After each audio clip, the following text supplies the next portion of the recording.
تقابل تاد آمریکایی آرو اسرائیلی با موشک فتاح ایرانی. نقطه ضعف سامانه‌های پدافندی آمریکایی و اسرائیلیا که ایران و روسیه و چین روی اون متمرکز شدن چیه؟ تو مصاف هوافضای سپاه و لاکهید مارتین آمریکا کدوم یک برگه برنده رو در اختیار دارن؟ اینجا کمی مدیاست. ما امروز سناریوی مقابله موشک فتاح با سامانه‌های پدافند موشکی آمریکایی و اسرائیلی رو بررسی می‌کنیم. تا انتهای این ویدیو با ما همراه باشید.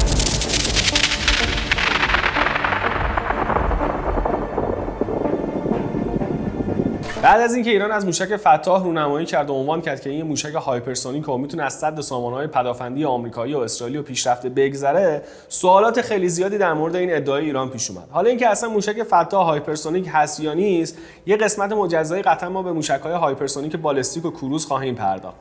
اما نکته‌ای که در مورد موشک فتاح وجود داره، مانورپذیر بودن سر جنگی این موشکه. اینطور ادعا شد که مانورپذیری سر جنگی این موشک که به کمک یه موتور سوخت جامد کروی با نازل متحرک فراهم شده، قادر میسازه این موشک رو که بتونه از صد سامانه‌های پدافند ضد موشکی عبور کنه. حالا ما می‌خوایم تو این ویدیو بررسی کنیم ببینیم واقعاً موشک فتاح یه همچین قابلیتی داره یا این فقط یه بلوف بوده که فرمانده‌های سپاه زدن. توی منطقه ما آمریکایی‌ها سامانه پدافند موشکی تاد رو مستقر کردن، اسرائیلی‌ها سامانه‌های پدافند موشکی آرو 2 و 3 رو دارن. هر دوتای این سامانه‌ها برای مقابله با موشک‌های بالستیک طراحی شده. چه اینکه سامانه آرو اسرائیلی ها اساساً برای مقابله با موشک‌های بالستیک تاکتیکی طراحی شده که مهمترین وجه این تهدید هم جمهوری اسلامی ایران. حالا ما می‌خوایم ببینیم بر اساس اطلاعاتی که از این سامانه ها منتشر شده، مثل توانایی کشفشون، بردشون،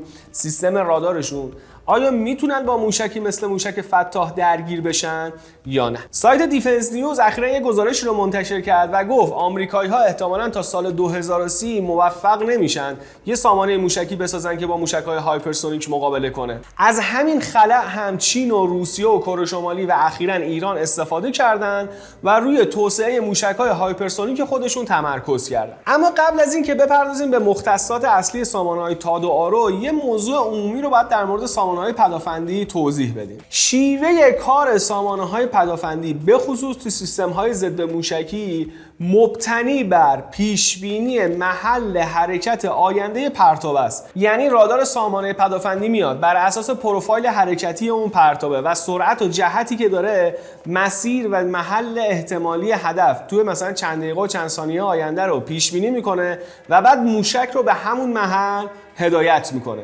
حالا اگه این پرتابه چه موشک بالستیکه، چه کروزه، چه جنگنده است، چه هر پرتابه دیگه‌ای، بتونه کاری کنه که این رادار تو محاسباتش دچار خطا بشه و نتونه محل حرکت اون پرتابه رو پیش بینی کنه، این سامانه توی رهگیری و انهدام هدف دچار مشکل میشه و عملاً دیگه نمیتونه با اون مقابله کنه. حالا موشک‌های هایپرسونیکی که توی دنیا هستن و یا موشک هایپرسونیکی که ما ساختیم به نام فتاح، دو تا ویژگی مهم دارن. یکی سرعت بسیار بالا، یکی قابلیت مانور و تغییر جهت. یعنی این موشک ها توی فاز میانی یا فاز پایانی حرکت خودشون به یه سرعت خیلی بالایی میرسن. مثلا موشک آوانگارد روسا به سرعت 27 ماخ میرسه، یعنی 27 برابر سرعت صوت. یا اون چیزی که مثلا برای موشک فتاح خودمون اعلام شده، سرعتش تو مرحله پایانی به حدود 13 تا 15 ماخ میرسه. حالا شما فرض کنید الان تهران میخواید برید قم، این مسافت رو اگه بخواید با موشک آوانگارد برید تو چیزی حدود 12 ثانیه میتونید طی کنید.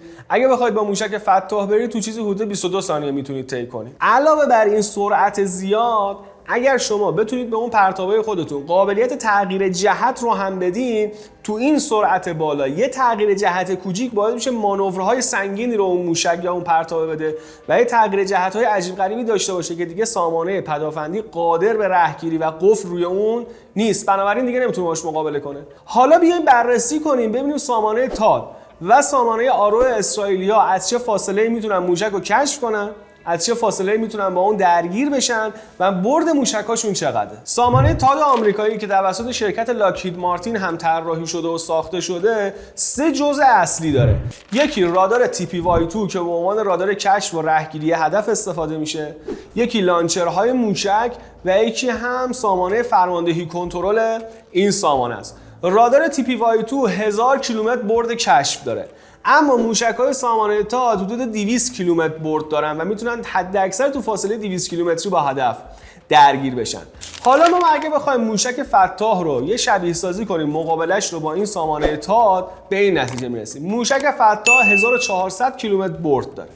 اگه از فاصله 1400 کیلومتری به سمت هدفی که اونجا سامانه تاد مستقر شلیک بشه، بعد از اینکه 1/3 از مسیر خودش یعنی همون حدود 400 کیلومتر رو طی کرد، تازه توسط رادار سامانه تاد شناسایی میشه. حالا این موشک وقتی که میرسه به 1/3 پایانی حرکت خودش، یعنی 500 کیلومتر مونده به هدف، تازه موشک تاد میتونه اون رو رهگیری کنه، روش قفل کنه و توی 200 کیلومتری به سمتش موشک شلیک کنه. اما برای موشک فتاح چه اتفاقی میفته؟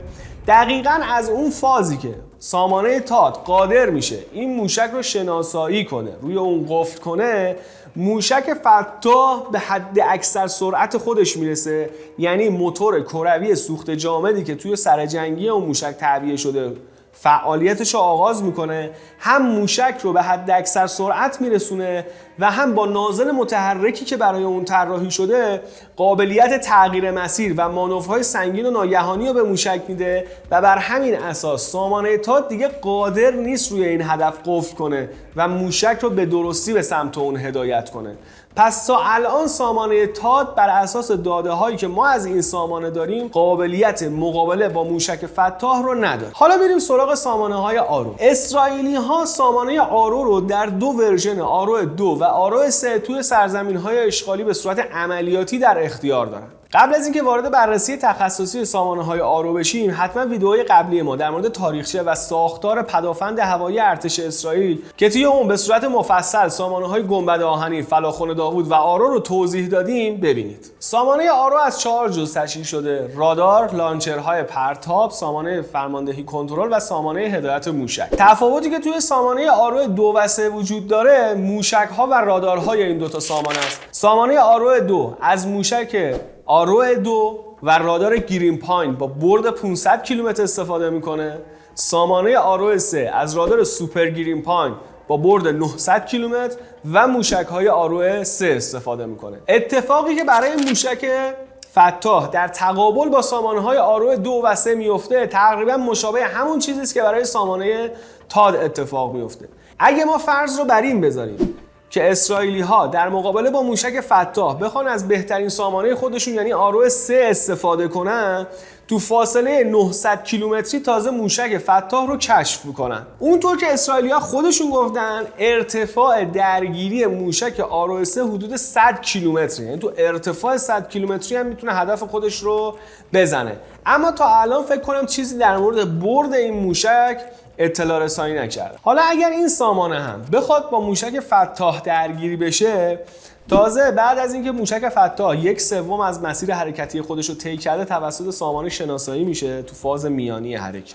بعد از اون تو فاز پایانی که حالا میخوان با موشک درگیر بشن و اونو مورد هدف قرار بدن، این موشک دوباره شروع میکنه، هم سرعتش بسیار میره بالا، هم مانورهای سنگین میده. اون چیزی که برای موشک‌های تاد و آرو گفته شده، اینا موشک‌هاشون بین 8 تا 10 ماخ سرعت داره، در صورتی که موشک فتاح به سرعت 13 تا 15 ماخ میرسه. یعنی تو مؤلفه سرعت موشک فتاح بر موشک‌های تاد و سامانه آرو یه برتری داره. این یک. مانورهای سنگینی هم که این موشک میده باعث میشه اینها دیگه نتونن مسیر حرکت بعدیش رو پیش بینی کنن و باش برخورد کنن. اگر هم اسرائیلی‌ها بخوام با سامانه آرو 2 شون برخورد کنن با موشک فتاح که اصلا نمیتونن، چون رادار گرین پاینت بردش 500 کیلومتره و تازه تو فاز پایانی حرکت داره موشک فتاح رو شناسایی میکنه تا بیاد و اون رو هدفگیری کنه و بخواد باش مقابله کنه. این موشک میتونه به هدف خودش برسه و هدف منهدم کنه. پس نتیجه میگیریم فعلا نه آمریکایی‌ها و نه اسرائیلی‌ها سامانه‌ای برای مقابله با موشک‌های هایپرسونیک در اختیار ندارن و اونطور هم که برآورد میشه تا حداقل آمریکایی‌ها تا سال 2030 سامانه مطمئنی که بتونه با موشک‌های بالستیک هایپرسونیک مقابله کنه نمیتونن بسازن. بنابراین اون حرفی که آقای حاجی زاده زد و گفت حداقل تا چند سال آینده ما سامانه‌ای رو پیدا نمی‌کنیم که بتواند با موشک فتاح درگیر بشه، درست از آب در میاد. این موشک ضد موشک ندارد.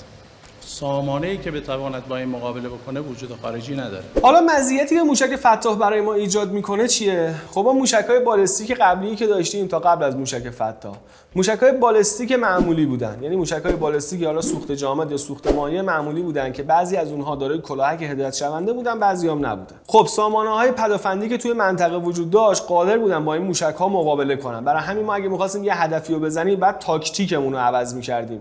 یعنی می‌اومدیم از چند جهت به اون هدف حمله می‌کردیم، یا مثلا می‌اومدیم با سیستم‌های پهپادهای انتحاری اول سامانه راداری رو اشباع می‌کردیم، بعد موشک شلیک می‌کردیم و خلاصه این سامانه‌های پدافندی موشکی برای ما یه دردسر جدی بود. اما با دستیابی به یه موشکی مثل موشک فتاح ما حالا می‌تونیم خود اون سامانه پدافندی رو هدف قرار بدیم و به این ترتیب مسیر رو برای اصابت بقیه موشک‌های بالستیکمون به اهداف باز کنیم. یکی از دلایلی هم که این موشک رو به اسم فتاح نامگذاری کردن دقیقاً همین موضوع. بعد از رونمایی از موشک فتاح، اسرائیلی‌ها اومدن یه ادعایی کردن، گفتن ما هم داریم یه سامانه ساختی مثلا موفق هم بوده برای مقابله با موشک‌های هایپرسونیک، در صورتی که اون یه انیمیشن بیشتر نبوده، هنوز به فاز عملیاتی وارد نشده. پس به این ترتیب با یه موشکی مثل موشک فتاح که هم سرعت بالایی داره و هم قابلیت تغییر مانور و تغییر جهت بسیار خوبی داره، فعلا میتونیم بگیم یه موشک مطمئن برای عبور از سپرهای پدافند موشکی تو منطقه در اختیار ایرانه و به همین ترتیب قطعاً یه بخشی از موازنه قوای نظامی تو منطقه به سمت ایران تغییر میکنه. خیلی ممنون که تا انتهای ویدیو با ما همراه بودید. اگه میخواید بدونید که ایران چطوری به فناوری موشک فتاح رسیده، ویدیوهای ما در مورد موشک‌های بالستیک خانواده فاتح رو هم حتما ببینید.